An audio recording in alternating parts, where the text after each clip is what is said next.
नमस्कार दोस्तों, मैं एस के सर आप सभी का अपने यूट्यूब चैनल पर स्वागत करता हूं। जैसे कि आप सभी जानते हैं कि मैं इस चैनल पर पॉलिटेक्निक एवं आईटीआई से संबंधित प्रश्नों का सीरीज लेकर आ रहा हूं। यह उस वीडियो सीरीज के अंतर्गत दूसरा वीडियो है जिसमें मैं रसायन शास्त्र का 20 ही महत्वपूर्ण प्रश्न आप सभी के सामने लेकर आया हूं। यह प्रश्न आशा करता हूं कि आप लोगों को परीक्षा में बहुत ही मदद करेगी।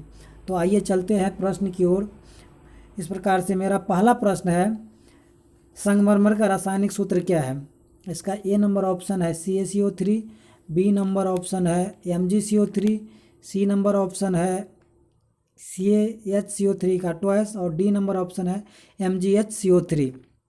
तो संगमरमर का रासायनिक सूत्र होगा CaCO3। अब बढ़ते हैं अपने अगले प्रश्न की तरफ। ये अगला प्रश्न ये रहा। अगला प्रश्न है, पोटास एलम या फिटकरी का सही रासायनिक सूत्र क्या होता है? तो पोटास एलम और फिटकरी का सही रासायनिक सूत्र है ए नंबर ऑप्शन Al2SO4 का थ्रैश इंटू 24:2। अब बढ़ते हैं अपने अगले प्रश्न की तरफ। ये रहा अगला प्रश्न, विरंजक चूर्ण का रासायनिक सूत्र क्या है? तो विरंजक चूर्ण का सही रासायनिक सूत्र ए नंबर ऑप्शन है CaCl2, बी नंबर ऑप्शन है CaO, सी नंबर ऑप्शन है CaOCl2 और डी नंबर ऑप्शन है CaOCl।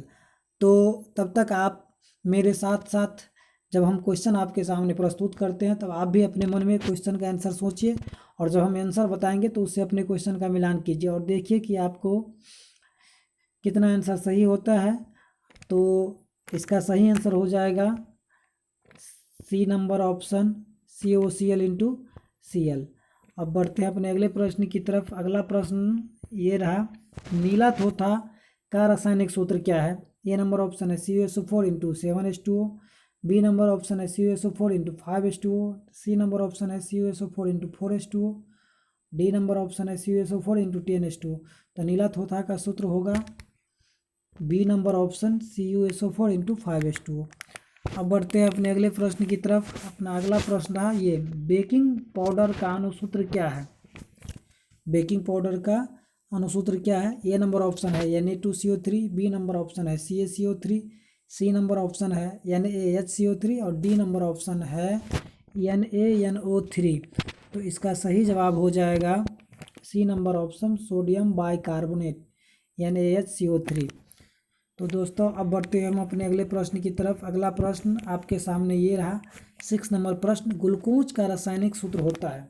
ग्लूकोज का रासायनिक सूत्र होता है तो बच्चों ए नंबर ऑप्शन है C2H5OH, बी नंबर ऑप्शन है C6H12O6 और सी नंबर ऑप्शन है C6H6O6 और डी नंबर ऑप्शन है C6H6।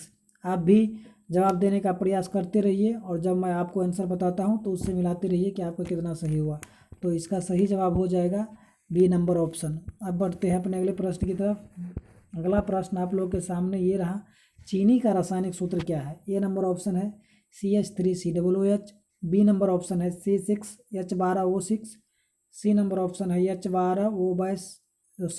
C12H12O11 और डी नंबर ऑप्शन है CH3COOH। तो चीनी का रासायनिक सूत्र पूछा है तो इसका सही जवाब हो जाएगा सी नंबर ऑप्शन C12H12O11।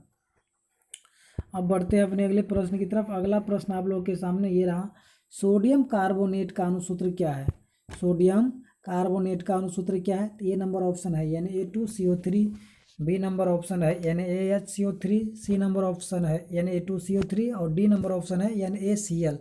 तो सोडियम कार्बोनेट, जैसे कि इसमें सोडियम और कार्बन डाइऑक्साइड गैस है तो ये इसका सही आंसर नहीं हो जाएगा, इसलिए इसका सही आंसर होगा सोडियम कार्बोनेट Na2CO3।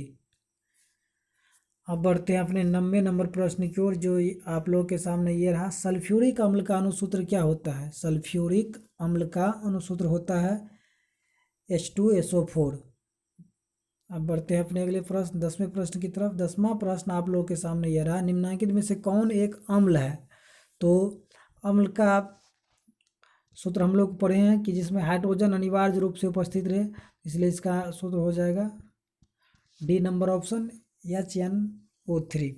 अब बढ़ते हैं अपने अगले प्रश्न की तरफ। अगला प्रश्न ये रहा आप लोगों के सामने, निम्नलिखित में कौन एक भस्म नहीं है? पूछा गया है कि निम्नलिखित में कौन एक भस्म नहीं है। तो भस्म नहीं है। तो देखिए पहला ऑप्शन पे चलते हैं, ये है भस्म, क्योंकि इसमें OH उपस्थित है। बी नंबर में भी OH उपस्थित है, लेकिन इसमें भी ऑक्सीजन उपस्थित है। लेकिन D number option NaCl, Na पर प्लस चार्ज है और Cl पर माइनस चार्ज है, इसीलिए इसका आंसर हो जाएगा डी नंबर NaCl। अब बढ़ते हैं अपने अगले प्रश्न की तरफ। अगला प्रश्न आप लोग के सामने ये रहा, निम्नलिखित में से कौन एक लवण है? तो लवण ऐसा पदार्थ होता है जिस पर प्लस और माइनस दोनों चार्ज होता है। देखिए इसमें HCl में क्या है, ये अम्ल है, ये क्षार है, ये भी क्षार है, लेकिन NaCl एक लवण है। इस तरह से इसका सही आंसर हो जाएगा बी नंबर। अब बढ़ते अपने अगले प्रश्न की तरफ। अगला प्रश्न आप लोग के सामने ये रहा 13 नंबर, निम्नलिखित में से कौन एक प्रबल भस्म है? तो प्रबल भस्म इसका ऑप्शन हो गया A number NH4OH, B number NaOH, C number है MgOH का ट्वाइस और डी नंबर ऑप्शन है COOH का ट्वाइस, इसलिए इसका सही जवाब हो जाएगा प्रबल भस्म का बी नंबर ऑप्शन NaOH। अब बढ़ते हैं अपने अगले प्रश्न की तरफ। अगला प्रश्न आप लोग के सामने ये रहा, निम्नलिखित में कौन अम्ल नहीं है? ये इसमें पूछा गया है निम्नलिखित में कौन अम्ल नहीं है।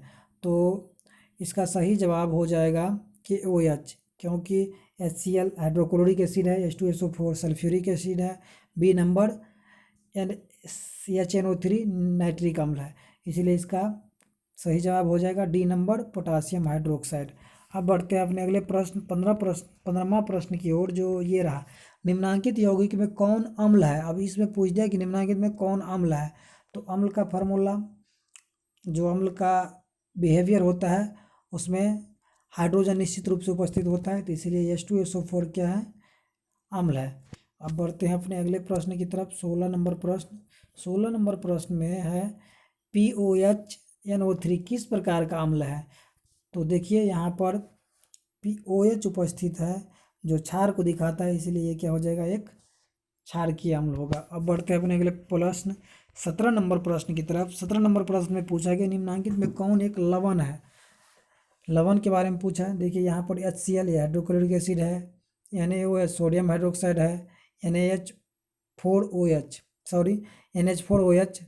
ये जो हो गया सोडियम अमोनियम हाइड्रोक्साइड है। अब अगला नंबर है K2SO4 का, जो कि एक लवण है। अब बढ़ते हैं अगले प्रश्न की तरफ। अगला प्रश्न आप लोग के सामने ये रहा कि शरीर के pH कितने परास के बीच कार्य करता है? तो हमारे शरीर का pH 7.0 से 7.8 परास के बीच कार्य करता है, इसलिए इसका सही जवाब हो जाएगा बी नंबर ऑप्शन। अब बढ़ते हैं अपने अगले प्रश्न की तरफ। अगला प्रश्न है, उदासीन जल का pH होता है, उदासीन जल का pH मान कितना होता है? इसका सही जवाब हो जाएगा ए नंबर। 7 से कम वाले को अम्लीय कहते हैं, 7 से अधिक वाले को क्षारीय कहा जाता है।